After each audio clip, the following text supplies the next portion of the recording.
오늘 우리에게 주신 하나님의 말씀은 구약 창세기 45장 3절에서 5절까지 말씀입니다. 요셉이 그 형들에게 이르되 나는 요셉이라. 내 아버지께서 아직 살아 계시나이까. 형들이 그 앞에서 놀라서 대답하지 못하더라. 요셉이 형들에게 이르되 내게 가까이 오소서. 그들이 가까이 가니 이르되 나는 당신들의 아우 요셉이니 당신들이 애굽의 판자라. 당신들이 나를 이곳에 팔았다고 해서 근심하지 마소서. 한탄하지 마소서.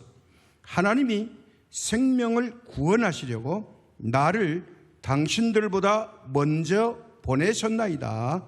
아멘. 알렉스 헤일리가 쓴 뿌리라는 소설이 있죠.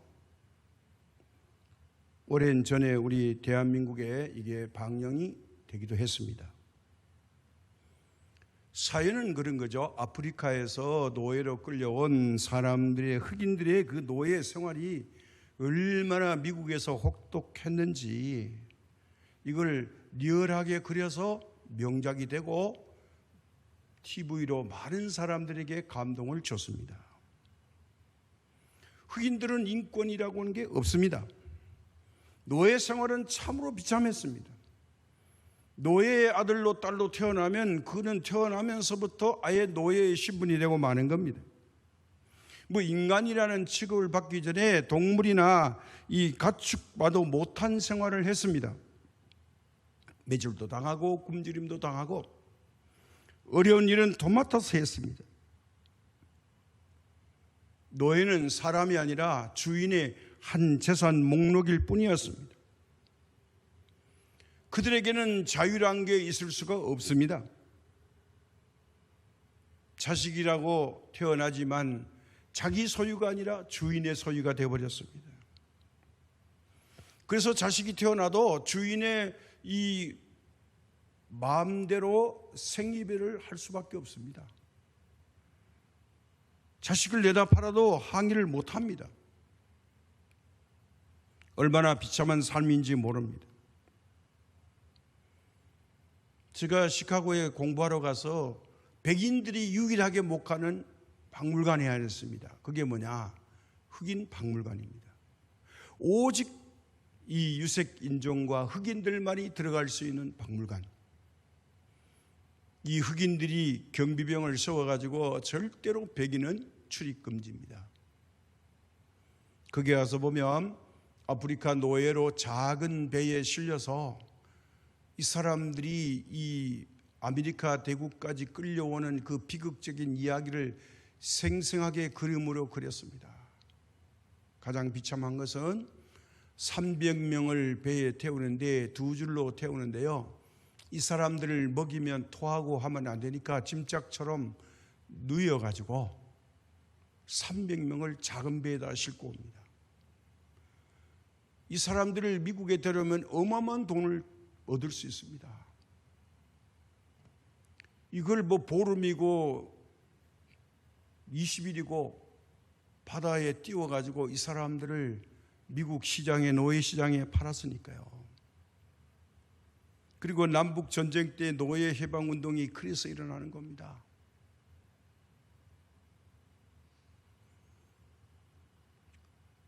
이제 과거가 더 비참했겠죠. 현대에 와서도 그런데 수천 년 전 애굽의 노예로 팔려간 오늘 요셉의 이야기입니다. 일전에는 요셉이 총리가 되는 과정을 우리가 생각했다면 오늘은 정반대입니다. 요셉이 총리가 되기 위한 과정, 고난의 길을 절대로 우리가 놓쳐서는 안 됩니다. 그러니까 요셉도 감옥 생활을, 노예로 생활하는 이 13년의 생활이 얼마나 혹독하고 힘들었는지를 창세기는 자세하게 그리지 않습니다. 그러나 그의 삶은 만만치 않았습니다. 이유는 간단해요. 부자 아버지 야곱의 11번째 아들로 태어나서 이제 이 아버지가 사랑하는 라헬을 얻기 위해서 14년 동안 수고해가지고 얻은 이 아내로부터 낳은 요셉이라 엄청 이뻐하고 사랑했어요. 위에 있는 10명의 형보다도 이 아버지가 너무너무 이뻐해서 가장 비싼 옷 채석옷을 입혀가지고 아버지 무릎 위에다가 앉혀놓고 길렀습니다. 이것 때문에 위에 있는 10형은 이 요셉을 굉장히 시기 질투했습니다. 아주 못마땅하게 여겼습니다. 왜? 위로 형이 10명이나 있는데 11번째 태어난 녀석이 아버지 품에서 놀아나니까 얼마나 꼴보기 싫었겠습니까? 그런데 어느 날 요셉이 꿈 이야기를 합니다. 11단이 자기에게 절하고 11별이 절하른다고. 자기에게 절한다는 거예요. 그러니 형들이 그 말을 2번이나 하니까 이게 도저히 두고 볼 수가 없는 거예요. 그래, 너 한번 두고 보자. 형들의 가슴에 못질을 한 거죠. 그런데 그러면 요셉이 꾼 꿈은 그대로 이루어지느냐? 네, 결론은 우리가 압니다. 이루어졌습니다. 그러나 요셉이 그 꿈을 이루기 위해서는 자그마치 13년의 피나는 노력과 고난의 연속입니다. 다시 말하면 희망이 절대로 안 보이는 점점 더 어두컴컴한 감옥으로 내려가서 모함을 받아가지고 도저히 자기 힘으로는 헤어날 수 없는 환경 속에 갇혀 있음에도 불구하고 요셉은 하나님이 준 꿈을 포기하지 않았습니다.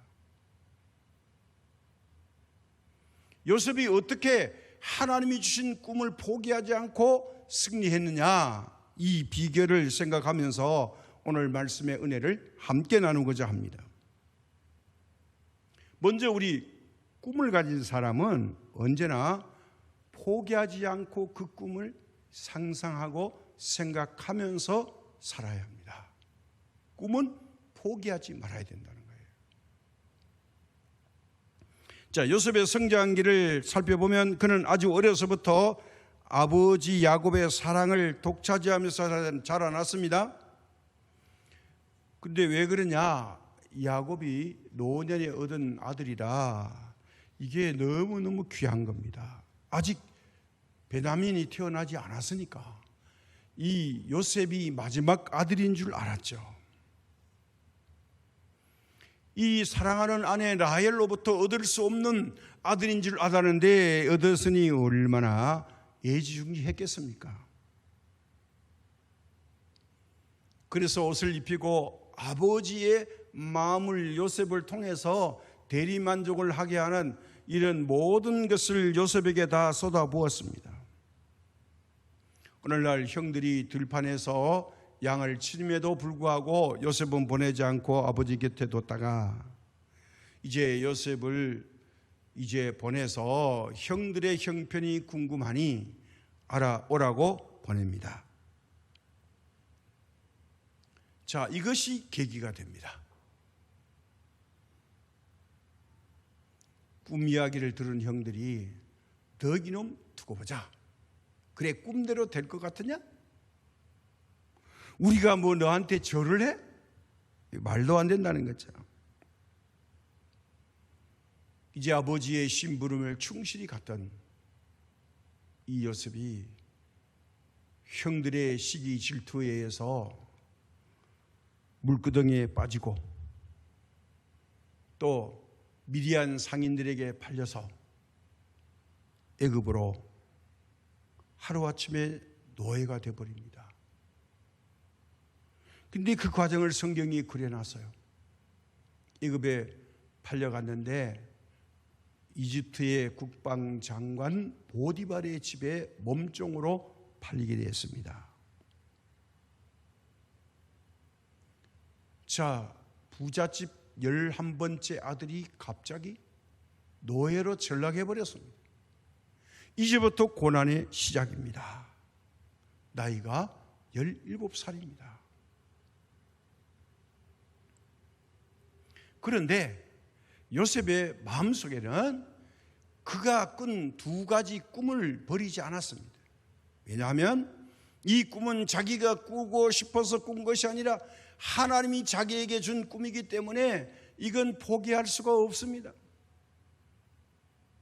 그리고 쉽게 포기가 되지 않습니다.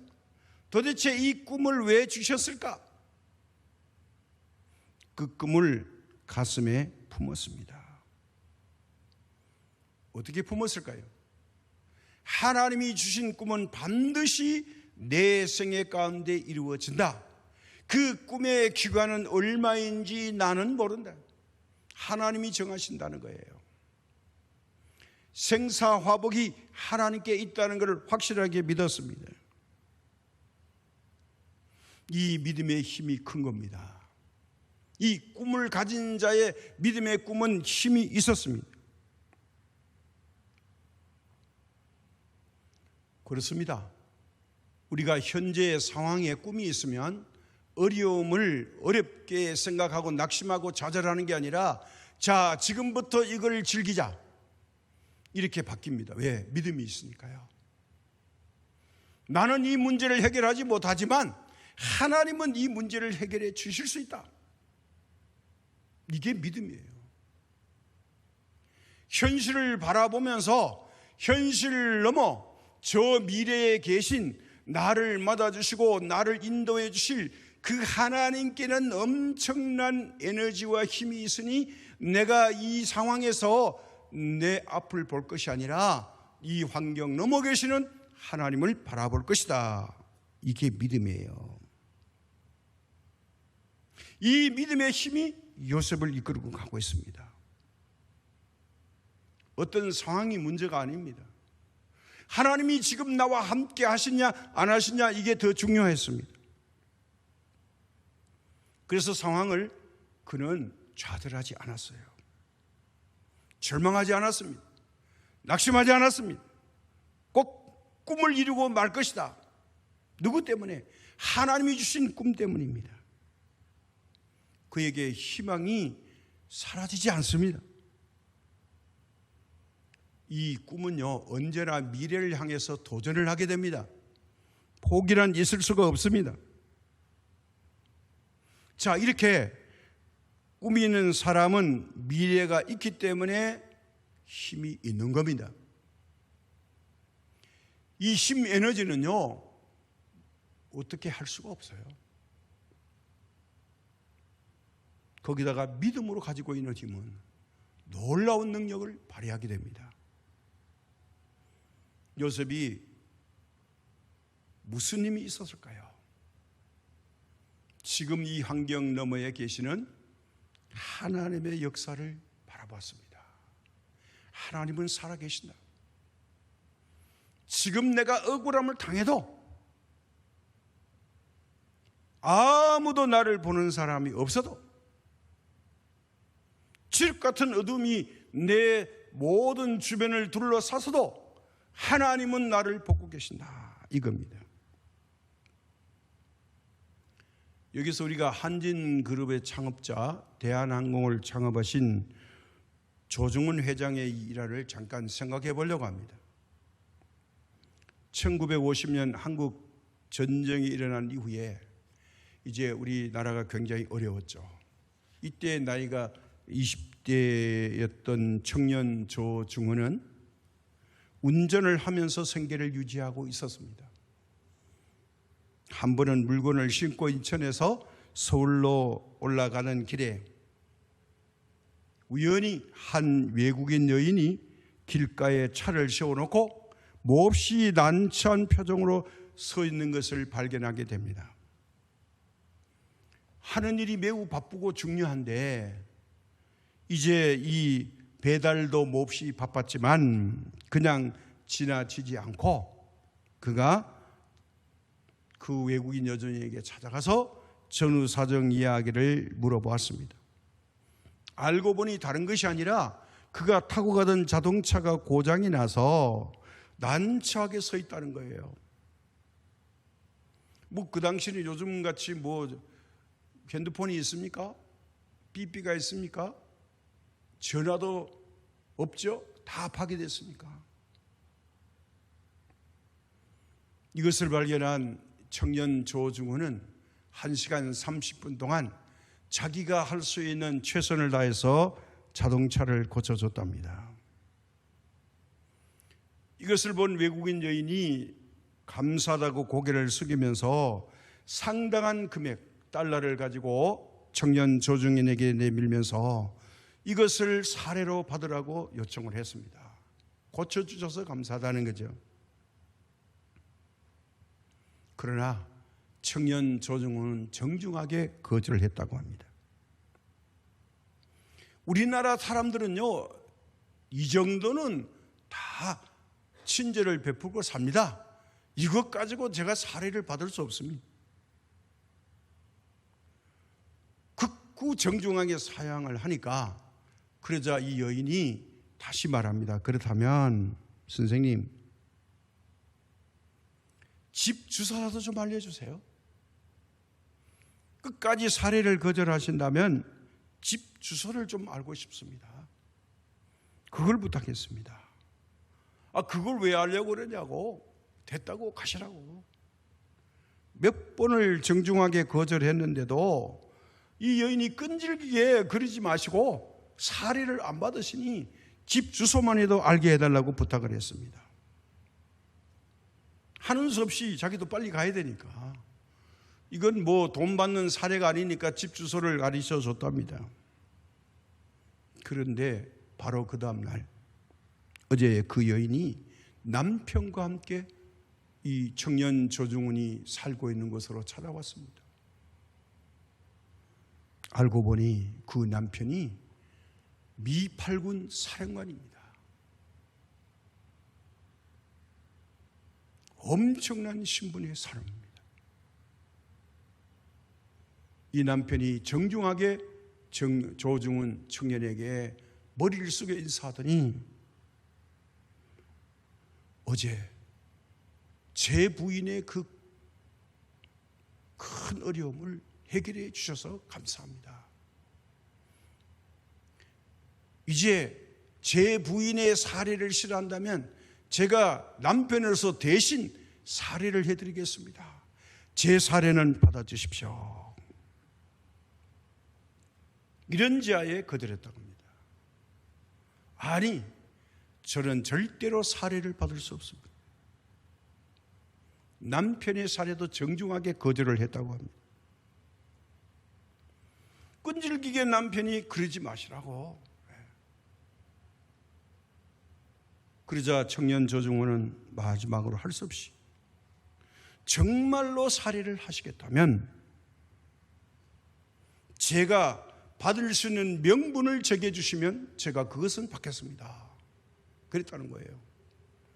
이 8군 사령관이 아니 그렇다면 명분이라는 게 뭡니까? 그 말씀 한번 해보세요. 당신이 정당하게 생각하는 그 명분이 무엇입니까? 청년 조중훈은 이렇게 말했다고 합니다. 제 직업은 운전사입니다. 혹시 미 8군에서 버리는 폐차들이 있다면 그것을 저에게 주신다면 저는 그것을 수리해서 판매하는 사업을 하겠습니다.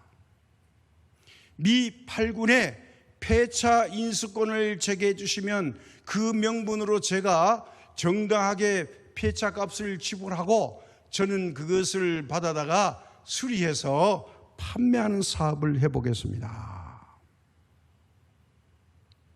이 말을 들은 이 미 8군 사령관은 너무너무 쉬운 겁니다. 아니 폐차는 버려야 되고 그거 폐차 처분하려면 돈 들여야 되고 미군 상식으로서는 이게 대단히 어려운 겁니다. 폐차 처분이. 자, 미 8군들이 점점 더 많이 주둔해야 되는데 이거 뭐 명분을 주는 게 쉽다면 그거는 뭐 식은 죽먹기다. 알겠습니다. 그 매우 쉬운 일입니다. 이후에 청년 조중훈 운전사는요, 미 8군에서 벌어지는 모든 폐차들을 인수해서 수리해서 시장에 판매하는 사업을 했다고 합니다. 그의 이 사업이 성공적으로 이루어져서 대한항공을 인수하고 마침내 대한민국의 굴지의 재벌회사 한진그룹을 탄생시켰다고 합니다. 미 8군 사령관이니까 잘 됐네. 이렇게 자기가 감당할 수 없는 것을 요구하는 것이 아니라 자기가 잘할 수 있는 이것을 명분으로 주면, 버리는 것을 주면 저는 그것을 받아다가 수리해서 판매해서 사업을 하겠습니다. 뒷거래가 아닙니다. 요셉도 마찬가지입니다. 보디발의 아내의 유혹을 물리치고 억울하게 감옥에 갇혔을 때에도 그들은 제일 먼저 그가 생각할 수 있는 게 뭡니까? 형들의 이 미움을 싸가지고 내가 이게 뭐야? 형들이 나를 팔았잖아. 내가 지금 여기 갇혀있을 시세야. 억울하고 분해서 형들을 향해서 원망하거나 미워할 수 있었습니다. 아니, 보디발의 아내도 미워할 수 있습니다. 그런데 요셉은 그렇게 생각하지 않았습니다. 이 감옥의 고난의 세월이 그를 성숙시키는 과정으로 여겼습니다. 내가 감옥 생활을 통해서 이 청년 요셉이 성숙되는 기회가 될 수 있다. 숙성되는 인간의 삶의 질문으로 생각했습니다.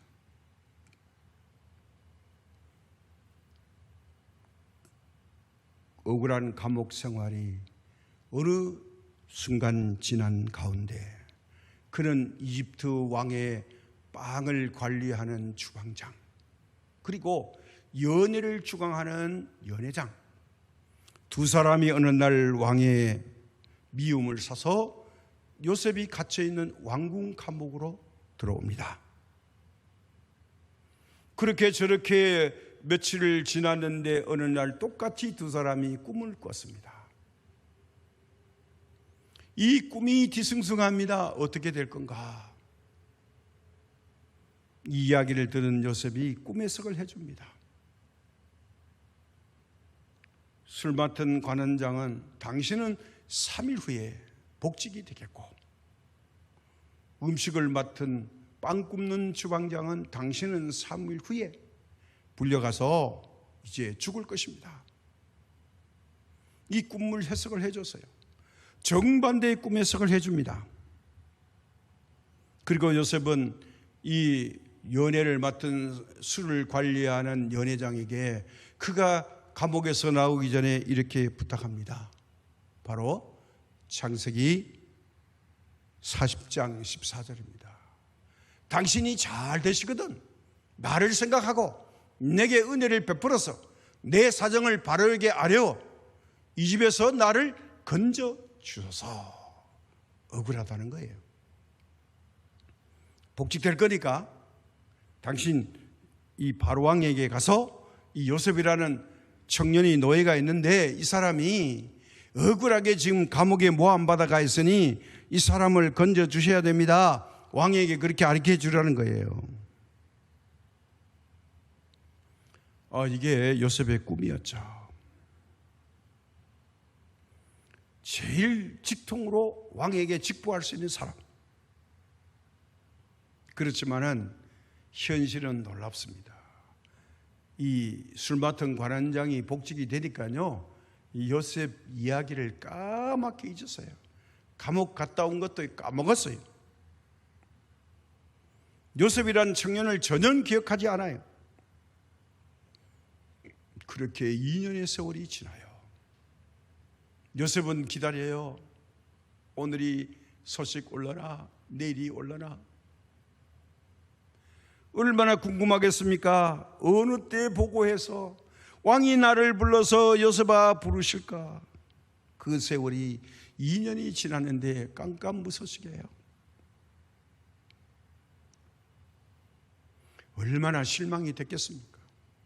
그런데 성경에 보니까 그러함에도 불구하고 요셉은 환경 넘어 계시는 하나님을 바라보면서 인내하고 참았습니다. 로마서 8장 28절에 이런 말씀이 있죠. 우리가 알거니와 하나님을 사랑하는 자 곧 그의 뜻대로 부르심을 입은 자들에게는 모든 것이 합력하여 선을 이루느니라. 이걸 믿었어요. 그래, 시간이 걸려도 하나님을 사랑하는 자는 모든 것이 합력해서 선으로 바뀐다. 악으로 출발해도 선으로 바뀐다. 사람들이 나를 모함하고 나를 거짓으로 증언해도 하나님은 이걸 선으로 바꾸신다. 나를 하나님이 지금 보고 계신 거야. 보디발의 아내도 형들도 원망하지 않았어요. 오직 여기에 있는 것은 하나님의 뜻 가운데 내가 여기 있다. 하나님은 생각했습니다. 그렇습니다. 우리가 하나님을 전적으로 의지하고 신뢰하고 믿고 하나님을 바라보는 사람은 어떤 환경에 갖다 놔도 결코 좌절할 수 없습니다. 시편 42편 11절에 있는 말씀이 있습니다.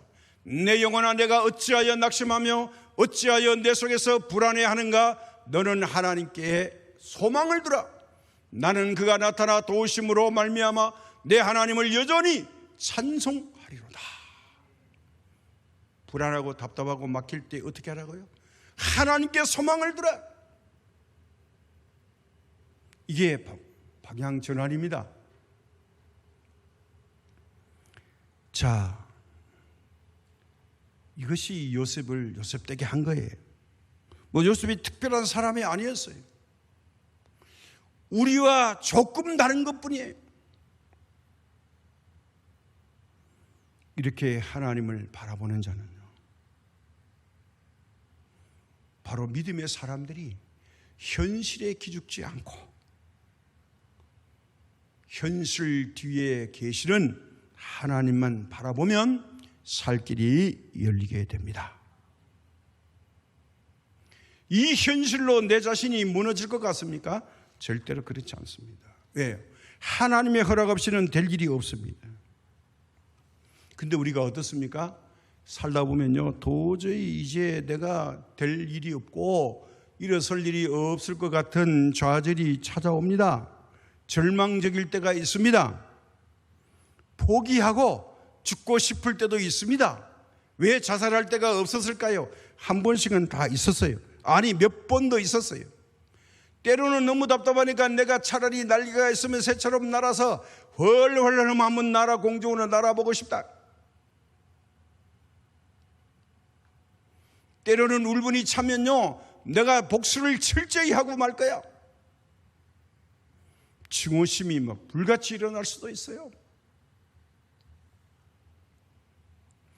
확실하게 내가 원수 갖고 말 거야. 그래야 내가 이 마음이 풀린다고. 이렇게 격분할 때도 있어요. 없는 거 아니에요. 누구나 있을 수 있어요. 아니, 사도 요한도 예수님 보고 뭐라고 그래요? 저것들 반대하니까 예수님, 우리가 기도해서 하늘 불을 내려가지고 저것들 다 불벼락 맞게 해버릴까요? 예수님 앞에 거침없이 이런 말 하잖아요. 우리도 마찬가지죠. 이런 거 있다고 믿음이 없는 게 아니라 이런 과정 거치면서 우리 속 사람이 성숙합니다.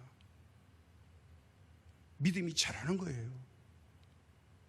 이걸 그대로 현실로 적용하는 게 아니라 이 갈등을 내 안에서 하면서 저 마음속 구석 좁은 곳에 아주 작고 작은 내 가슴에 영혼의 방에 무언가 하나 있어요.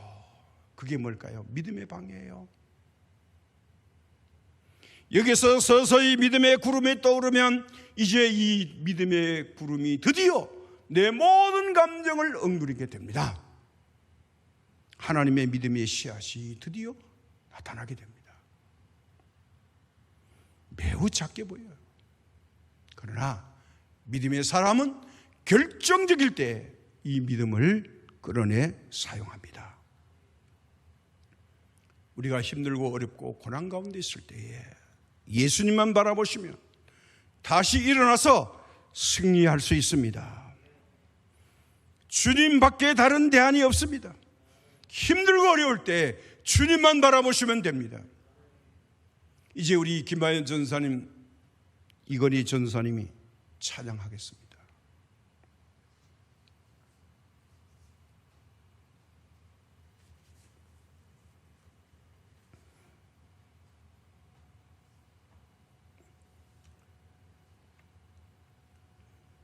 찬양이 은혜가 되시면 따라 하셔도 좋겠습니다.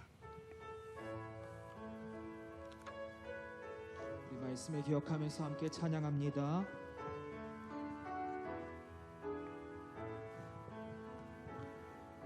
주님 한 분밖에는 아는 사람 없어요. 가슴 깊이 숨어있는 주를 사랑하는 마음, 주님 한 분밖에는 기억하지 못해요. 처음 주를 만난 그날 울며 고백하는 말, 나는 행복해요. 죄사함 받았으니 아버지 품 안에서 떠나 살기 싫어요. 나는 행복해요. 사랑이 샘솟으니 이 세상 무엇이든 채우고 나가요. 주님 한 분밖에는, 주님 한 분밖에는 사랑할 없어요. 작은 가슴 뜨거우게 주님 피가 흘러요. 주님 한 분밖에는 약속함이 없어요. 나를 믿고 따르는 자 한 성 위에 서리라. 나는 행복해요. 죄사함 받았으니 아버지 품 안에서 떠나 살기 싫어요. 나는 행복해요. 사랑이 샘솟으니 이 세상 무엇이든 채우고. 이곳처럼 고백합니다. 나는 행복해요. 나는 행복해요. 제사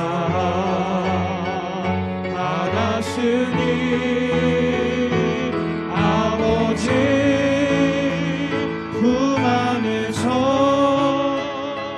떠나 살기 싫어요. 나는 행복해요. 사랑이 샘솟으니 이 세상 무엇이든 세우고 마지막으로 고백합니다. 나는 행복해요. 나는 행복해요. 죄사함 받았으니 아버지 품 안에서 떠나 살기 싫어요. 나는 행복해요. 사랑이 샘솟으니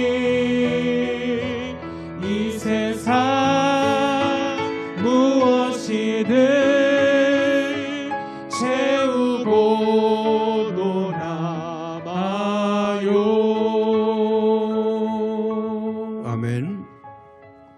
주님만 바라보는 요셉에게 드디어 하나님은 찾아오십니다. 그렇게 낙심하지 않고 있는 요셉에게 억울한 감옥살이 2년 후에 드디어 하나님은 꿈의 사람에게 꿈을 해석하는 기회를 주십니다. 이집트 나라의 최고의 권력자 바로 왕에게 두 가지의 꿈을 꾸게 하면서 번민하게 만들었어. 2년 동안 까맣게 잊어버린 술 관원장의 머릿속에 자기가 복직하게 될 때에 명꿈을 해석해 준 감옥 속에 있는 요셉을 기억합니다. 바로 왕에게 직보를 해서 왕이 꾼 꿈을 해석하게 합니다. 하나님의 사람 요셉은 성령님의 감동으로 바로 왕의 꿈을 해석해 주었습니다. 꿈은 두 개지만 꿈의 결론은 하나입니다. 17살의 청년의 꿈이 드디어 13년 후 30세에 이제 고난의 끝을 아래는 한순간의 고난에서 자유의 몸으로 애굽 제2의 인자 총리로 등극하는 놀라운 일이 일어납니다. 드디어 왕녀에는 모든 사람이 요셉 앞에 나타날 때는 머리를 숙이고 경례를 해야 됩니다. 일이 잘 될 수 있도록 바로의 왕의 마음을 요셉은 사로잡게 됐습니다. 좌절하지 않고 하나님을 바라보고 살아갔던 이 요셉에게는 꿈이라고 하는 이 주변의 꿈을 해석하며 자기의 꿈도 이루어가는 믿음의 사람이었습니다. 이 꿈을 누가 줬냐? 하나님이 주셨다고 믿었습니다. 이걸 우리가 비전이라고 말할 수도 있어요. 확실한 비전은 꺾을 수가 없습니다. 13년 동안 하나님이 안 계신 줄 알았는데 하나님이 감옥 속에 요셉과 함께 한숨 쉬며 그의 삶 속에 요셉 가운데 하나님이 숨어 계셨다는 거예요. 하나님과 함께하는 감옥 생활, 이 꿈이 점점 더 자라게 돼서 마침내 30살에 청년의 꿈을 만개하게 했습니다. 이름하여 이집트 제국 제14년의 대프로젝트입니다. 하나님이 역사의 주관자니까 계획하셨죠.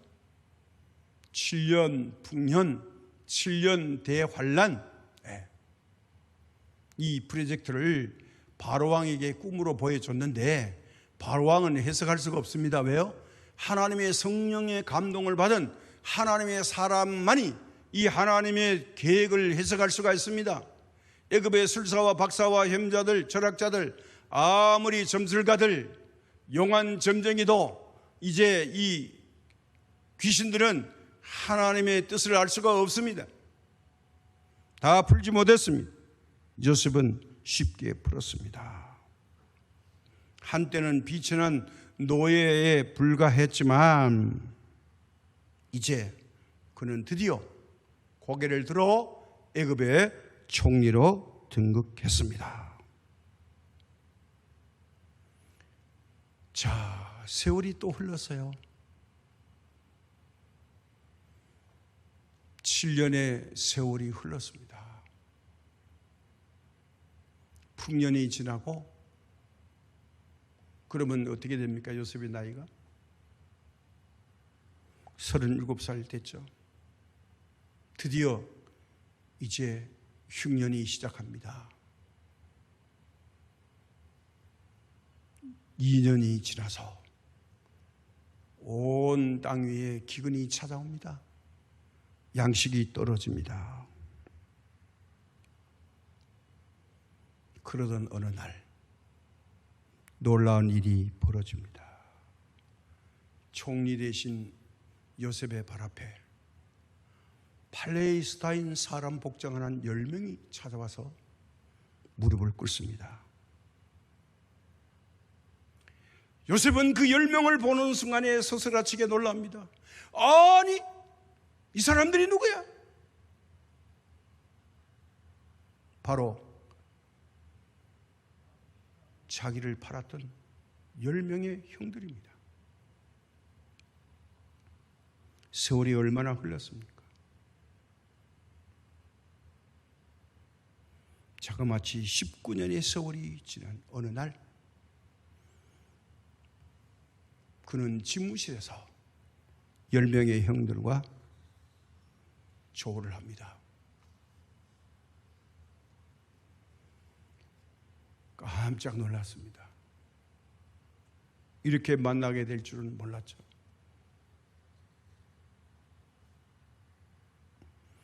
아마 보는 순간에 우리 같으면 어떻게 생각할까요? 그래 잘 만났다 이것들.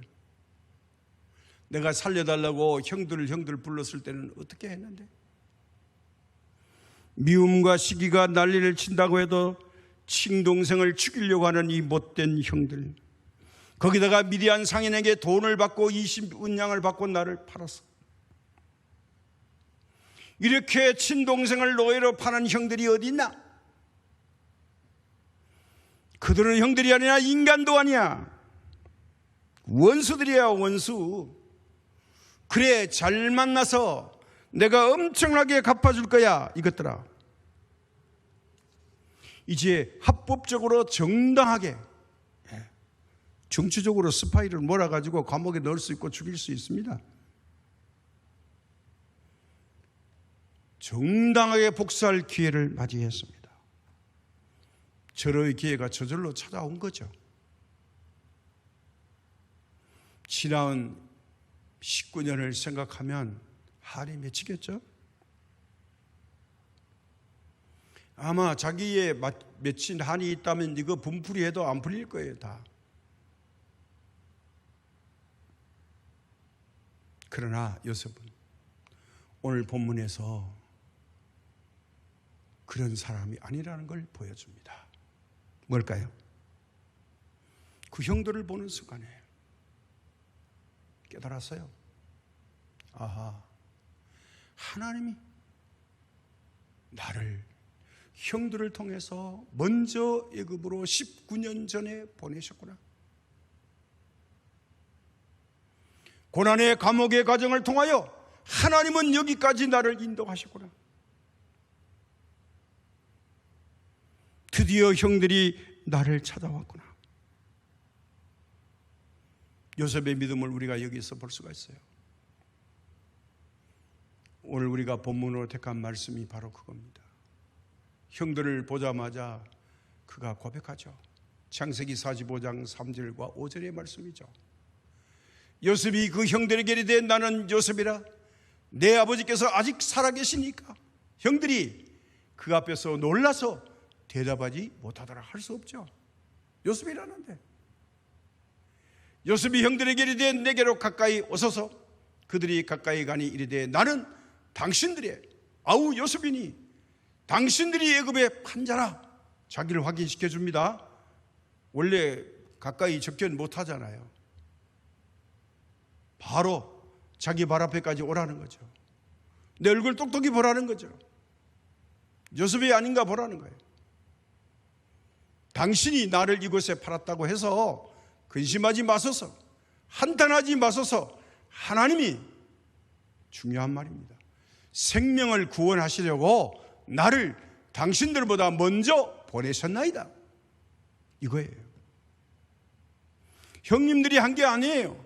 하나님이 하신 거예요. 놀라지 마세요. 겁먹지 마세요. 근데 형들은 10명이 벌벌벌 떱니다. 이제 우리 죽었다. 양식은커녕 저 말해도 아니 우리 같으면 저렇게 말할 수 없어. 그런 믿음으로 말을 합니다. 형님들 걱정하지 마세요. 이 모든 일은 하나님이 하신 거예요. 우리 가족을 살리시려고 나를 형님들보다 먼저 19년 전에 보내신 겁니다. 그렇게 하시려고 나에게 꿈을 주셨습니다. 이겁니다. 그게 창세기 45장 8절이에요. 그런즉 나를 이리로 보낸 이는 당신들이 아니요 하나님이시라. 하나님이 나를 바로에게 아버지로 삼으시고 그 온 집의 주로 삼으시며 애굽 온 땅의 통치자로 삼으셨나이다. 하나님이 나를 그렇게 세웠다는 거예요. 요셉이 잘나서 된 게 아니라는 거예요. 우리 가족이 7년 가뭄에 굶어 죽지 않게 하시려고 못난 나를 먼저 보내신 겁니다. 그런데 하나님이 형님들을 사용하신 거예요. 그러니까 걱정하지 마세요. 요셉이 마음속에 그런 미운 마음이 하나도 없어요. 오히려 하나님께 감사한다는 거예요. 그는 뭐예요? 고난으로 눈물과 한숨으로 세월을 보낸 것은 형들 때문이 아니라 하나님께서 나를 연단하시려고 그런 환경을 만들어서 나를 고난의 터널 속에서 용광로에 넣어서 나를 성숙되게 했습니다. 우리가 요셉 하면요 뭐예요? 꿈꾸는 사람, 애굽 총리 이것만 자꾸 생각해요. 이게 꿈꿔서 요셉이 총리가 된 게 아니에요. 요셉이 하나님이 만들어 놓은 그 과정을 믿음으로 잘 성숙시키고 끝까지 하나님을 믿고 신뢰하고 의지해서 고난의 터널을 13년 동안 잘 견뎠기 때문에 한 번도 믿음이 뒤틀리지 않아서 하나님이 요셉을 총리로 만들어 준 거예요. 꿈은 현실이 아니에요. 결과예요. 요셉이 이 꿈을 이루어가는데 혹독한 13년의 세월이 그를 성숙시킨 겁니다. 우리가 이걸 잊지 말아야 됩니다. 고난이 없는 성공은요 모래성과 같습니다. 고생을 해본 사람과 고생해보지 않는 사람의 차이가 뭘까요? 만약에 갑자기 고난이나 어려움이 닥치면 쉽게 절망합니다. 그러나 고난을 겪은 사람은 어떨까요?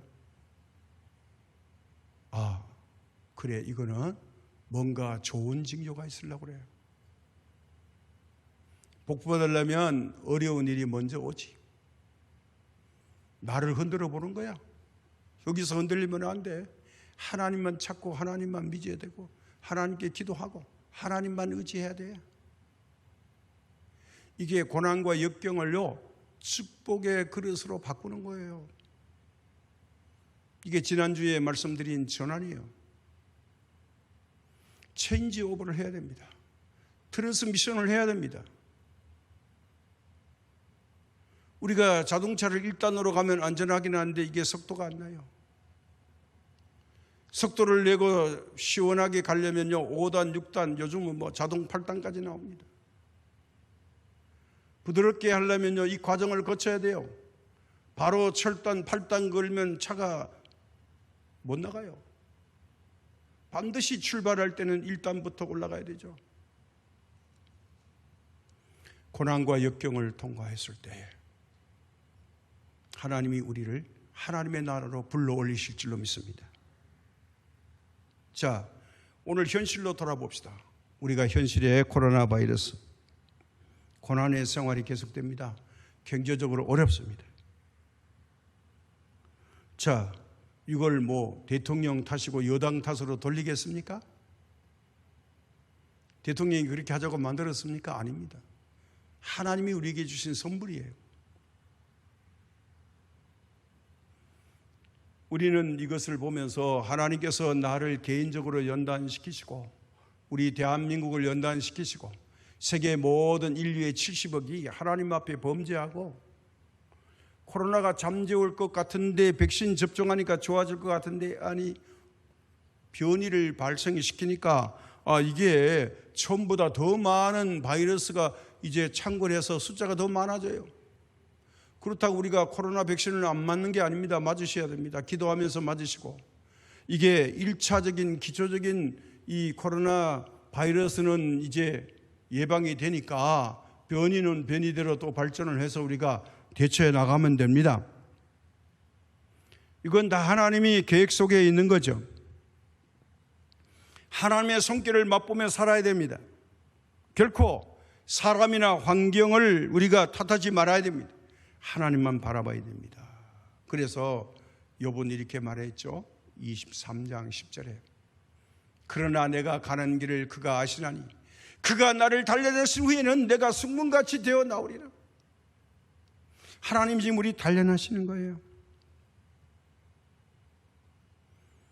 오늘 우리는 하나님의 섭리와 뜻을 따라서 우리에게 찾아온 시련을 믿음과 긍정적으로 받아들입시다.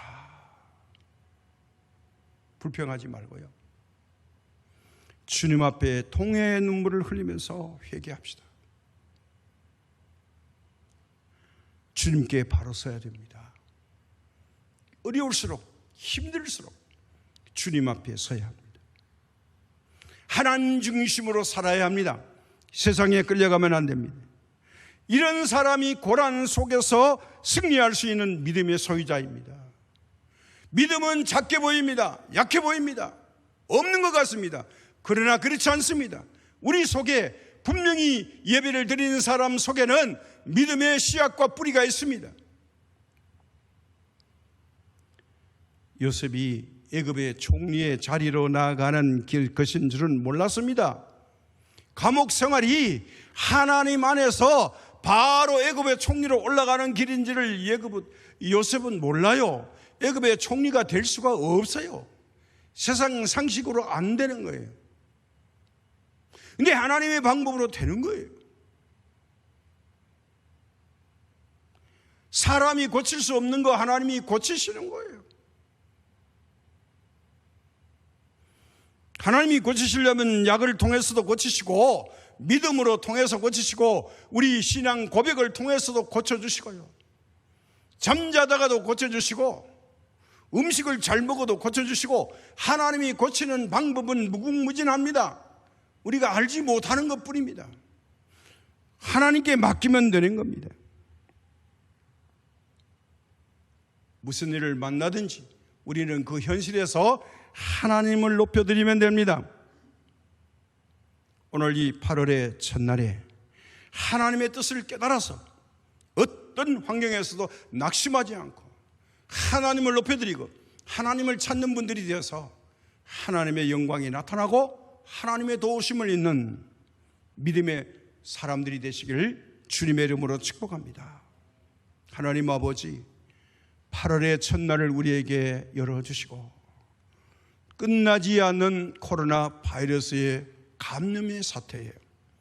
우리가 다 절망의 늪에 갇힐 수가 있지만 우리는 하나님을 바라보고 승리할 수 있게 도와주옵시며, 또 새롭게 시작되는 백신의 접종에도 부작용이 없게 하여 주시고, 접종하는 자마다 기존의 이 코로나 바이러스가 예방되는 귀한 신비한 은혜와 체험이 있게 하시고, 또 특별히 몸의 질병으로 고통 중에 있는 분들 하나님의 치료의 방법으로 고쳐주실 줄로 믿습니다. 어떤 약보다도, 어떤 치료제보다도, 어떤 백신보다도 하나님을 믿는 믿음이 가장 큰 치료제인 줄로 믿사오니 믿어지게 하여 주옵시고, 꿈을 주셔서 끝까지 하나님을 의지함으로 승리하는 하나님의 자녀들 되도록 도와주시옵소서. 비록 우리의 몸이 하나님의 성전에 올라오지 못하였을지라도 이 시간 어느 곳에 있든지 하나님의 거룩한 성령님이 우리 가운데 임재해 주셔서 이 예배가 하나님께 영광이 되고 우리에게는 한없는 은혜가 되게 하여 주옵시고, 우리가 가지고 있는 현실의 문제를 기도 드릴 때에 하나님은 때를 따라 돕는 은혜를 통해서 우리에게 반드시 응답하여 주실 줄로 믿사오니 그 날을 속히 오게 하여 주시고, 우리가 지쳐 쓰러지지 않도록 하나님 도와주옵소서. 모든 말씀 우리 주 예수님의 이름으로 기도드립니다. 아멘.